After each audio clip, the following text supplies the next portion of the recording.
Classes में हार्दिक स्वागत है। जैसा कि हमारा एनटीए नेट कॉमर्स की जो क्लासेस चल रही थी उसमें हमने बैंकिंग एंड फाइनेंशियल इंस्टीट्यूट जो टॉपिक था उसके बारे में हम डिस्कस कर रहे थे। तो हमने जो हमारा जो पिछली क्लास है उसमें हमने बैंक का अर्थ है, बैंकों के प्रकार और बैंकों के कार्य पढ़ लिए हैं। ये हमने अपनी जो इससे पहले वाली क्लास थी उसमें इसमें पढ़ लिए हैं। नेक्स्ट हमारा जो टॉपिक है आज का वो है भारतीय बैंकिंग प्रणाली का इतिहास। भारतीय बैंकिंग प्रणाली का इतिहास। जो भारतीय बैंकिंग प्रणाली है उसका इतिहास अति विचित्र रहा है। जो हमारे वेदों या शास्त्रों के अकॉर्डिंग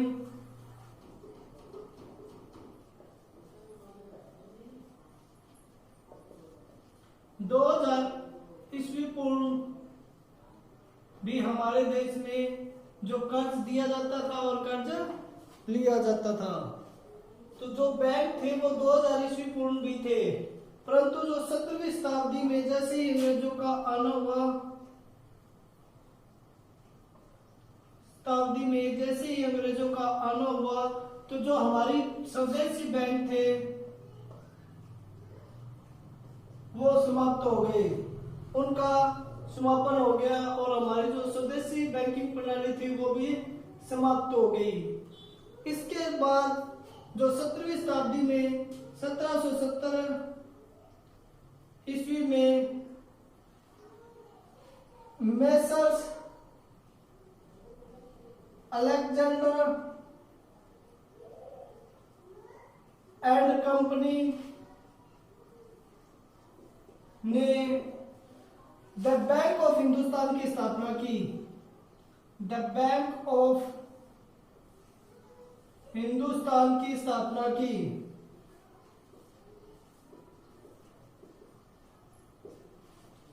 तो 17वीं शताब्दी में जो स्वदेशी बैंक थे उनका समापन हो गया और 1770 ईस्वी में मेसर्स अलेक्जेंडर एंड कंपनी ने सबसे पहले द बैंक ऑफ हिंदुस्तान की स्थापना की।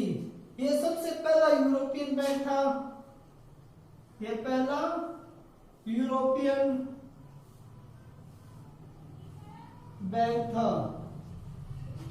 इसके बाद दोस्तों 1806 ईस्वी में, 1840 ईस्वी में और 1843 ईस्वी में अलग अलग बैंक स्थापित हुए। 1806 ईस्वी में बैंक ऑफ बंगाल स्थापित हुआ। 1840 ईस्वी में बैंक ऑफ बॉम्बे स्थापित हुआ और 1843 ईस्वी में बैंक ऑफ मद्रास स्थापित हुआ। ये तीनों बैंक निजी स्वामित्व के बैंक थे।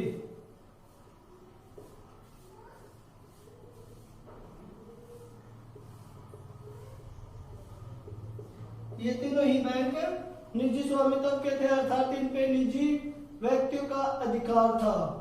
तो सबसे पहले 1770 ईस्वी में बैंक स्थापित हुआ, फिर 1806 ईस्वी में, 1840 और 1843 ईस्वी में ये अलग अलग बैंक स्थापित हुए। इसके बाद दोस्तों 1865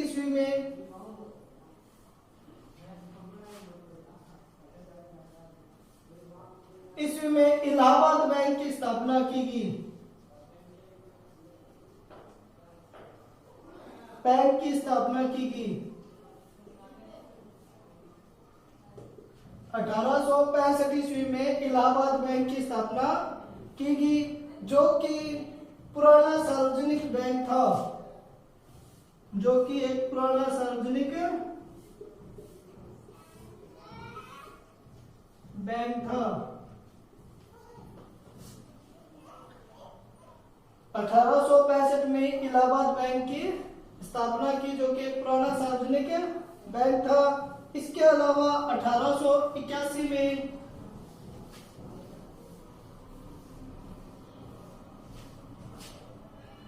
1881 में जो है अवध कॉमर्शियल बैंक की स्थापना की गई।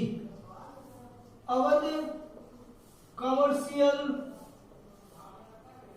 बैंक की स्थापना की गई।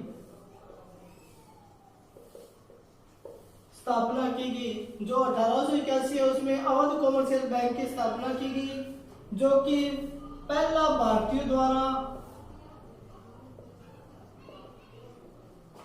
संचालित तथा ब्रिटिश सरकार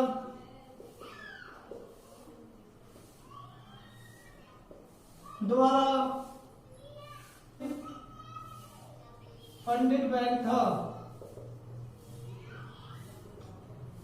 अर्थात 1881 में अवध कॉमर्शियल बैंक की स्थापना की गई, जो कि पहला भारतीय द्वारा संचालित तथा ब्रिटिश सरकार द्वारा फंडेड बैंक था। इसके बाद 1894 ईस्वी में पंजाब नेशनल बैंक की स्थापना की गई, जो कि पहला भारतीयों द्वारा संचालित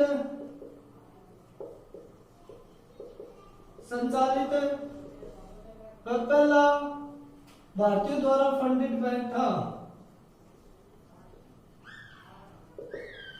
तो हमने अभी तक इनके बारे में डिस्कस कर लिया कि 1770 ईस्वी में बैंक ऑफ हिंदुस्तान की स्थापना की गई, जो पहला यूरोपियन बैंक था। 1806 ईस्वी में बैंक ऑफ बंगाल की स्थापना की गई। 1840 ईस्वी में बैंक ऑफ बॉम्बे की और 1843 में बैंक ऑफ मद्रास की स्थापना की गई। ये तीनों निजी स्वामित्व के बैंक थे। इसके बाद 1865 में इलाहाबाद बैंक की स्थापना की गई, जो कि पुराना सार्वजनिक बैंक था। 1881 में अवध कॉमर्शियल बैंक की स्थापना की गई, जो कि पहला भारतीय द्वारा संचालित और ब्रिटिश सरकार द्वारा फंडेड बैंक था। इसके बाद 1894 में पंजाब नेशनल पहला भारतीय द्वारा स्थापित और फंडेड बैंक की स्थापना भी की गई, जो कि पंजाब नेशनल बैंक था।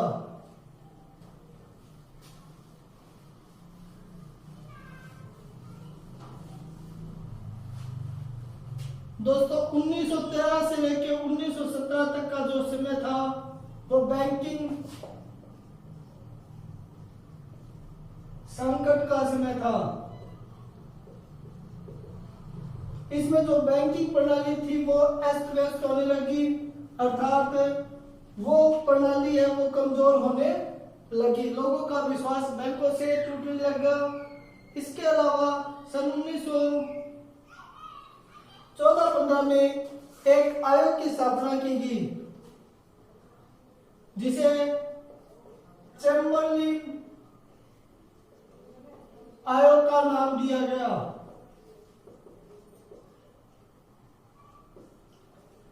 1914-15 में एक आयोग की स्थापना की गई, जिसे चैम्बरलिन आयोग का नाम दिया गया। इस चैम्बरलिन आयोग की जो मांग थी वो केंद्रीय बैंक की मांग थी, अर्थात ये चाहता था कि केंद्रीय बैंक स्थापित हो और जो बैंकिंग प्रणाली है उस पर नियंत्रण किया जा सके एक बैंक के द्वारा। तो 1914-15 में चैम्बरलिन आयोग की स्थापना की गई, जिसने केंद्रीय बैंक की मांग रखी।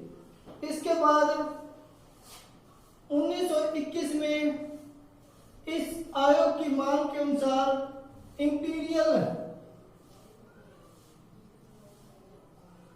बैंक ऑफ इंडिया की स्थापना की गई। 1921 में इंपीरियल बैंक ऑफ इंडिया की स्थापना की गई, जो कि Bombay, bank of Bombay, bank of Bengal और बैंक ऑफ मद्रास को जोड़ के बनाया गया। अर्थात जो 1806 ईस्वी में बैंक ऑफ बंगाल स्थापित हुआ था, 1840 बॉम्बे हुआ था, 1843 में मद्रास बैंक हुआ था। इन सभी बैंकों को इकट्ठा करके इंपीरियल बैंक का नाम दिया गया 1921 में। इसके बाद 1926-27 में हिल्टन यंग आयोग की स्थापना की गई। इस आयोग की जो मांग थी वो देश के लिए अलग केंद्रीय बैंक की मांग थी।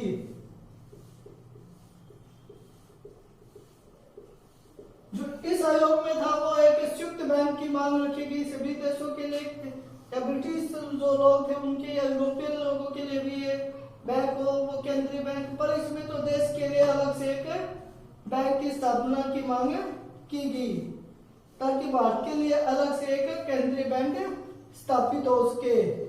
इस आयोग की सिफारिश पे 1934 में एक आयोग और बना जिसे आरबी एक्ट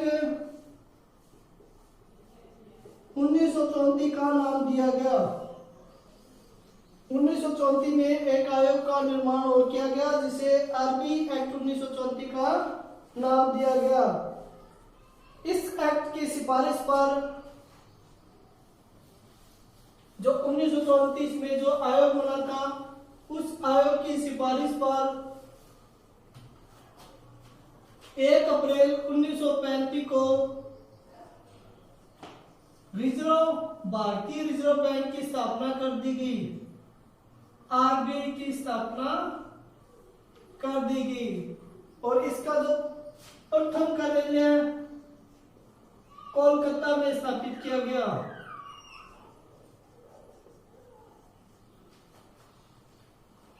उन्नीस 1921 में इंपीरियल बैंक की स्थापना की गई। 1926-27 में हिल्टन आयोग आया, उसकी मांग थी देश के लिए अलग से बैंक की स्थापना। और 1934 में एक आयोग जिसे आरबीआई एक्ट 1934 का नाम दिया, उसकी सिफारिश पर 1 अप्रैल 1935 को आरबीआई अर्थात जो भारतीय रिजर्व बैंक की स्थापना की गई, जो कि उसका जो प्रथम कार्यालय है वो कोलकाता में स्थापित किया गया। 1900 आरबीआई का राष्ट्रीयकरण कर दिया गया।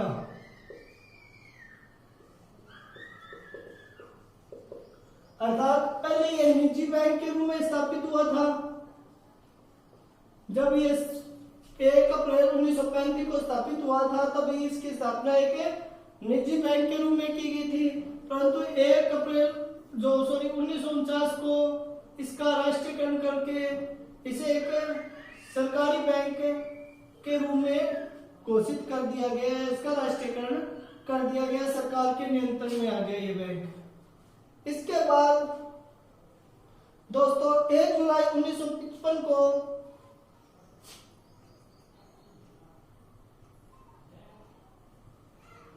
और 1 जुलाई 1955 को इंपीरियल बैंक ऑफ इंडिया का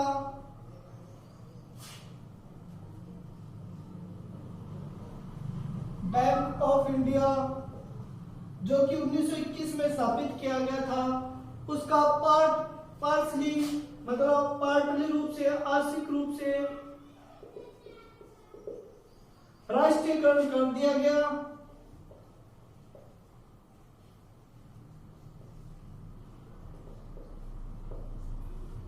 राष्ट्रीयकरण कर दिया गया और जिसका नाम एसबीआई रख दिया गया तथा SBI state bank of India की स्थापना की गई।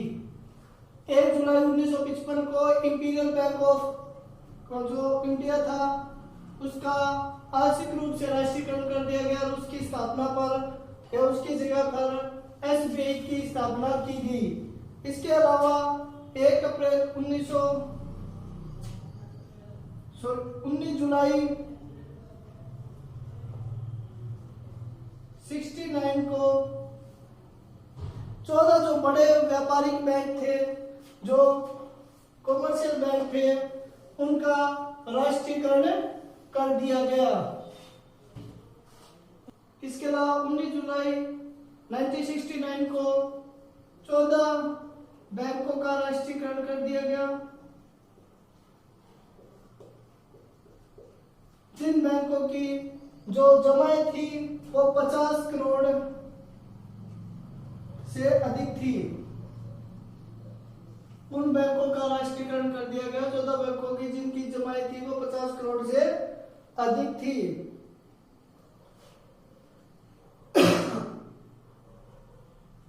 इसके अलावा जो राष्ट्रीयकरण करने के बाद भी समाज के जो ग्रामीण लोग थे, ग्रामीण और कृषि वर्ग के लोगों को अभी भी कोई भी इसका कोई फायदा नहीं हुआ या इसका कोई लाभ नहीं मिला। अभी तक समाज के ग्रामीण लोग और कृषि क्षेत्र को इसमें अभी तक भी शामिल नहीं किया गया। तो इसके लिए एक नरसिम्हन समिति की सिफारिश की गई। समिति की सिफारिश पर आरआरबी, रीजनल रूरल बैंक, क्षेत्रीय ग्रामीण बैंक, क्षेत्रीय ग्रामीण बैंक की स्थापना 2 अक्टूबर 1975 में की गई। गांधी जयंती के दिन 1975 को क्षेत्रीय ग्रामीण बैंक की स्थापना की गई, आरआरबी की स्थापना की गई। इसके अलावा 15 अप्रैल 1980 को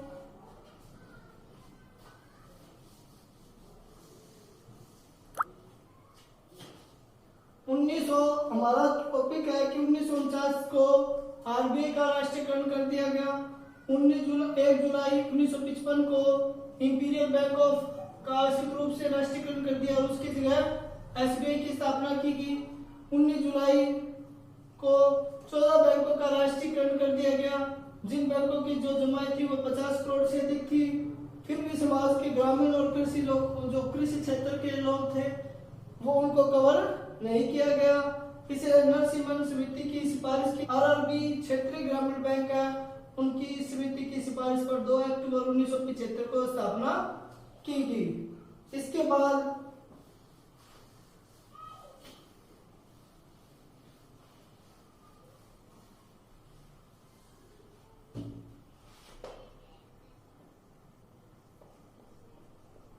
अप्रैल 1980 को 6 और व्यापारिक बैंकों का राष्ट्रीयकरण कर दिया गया।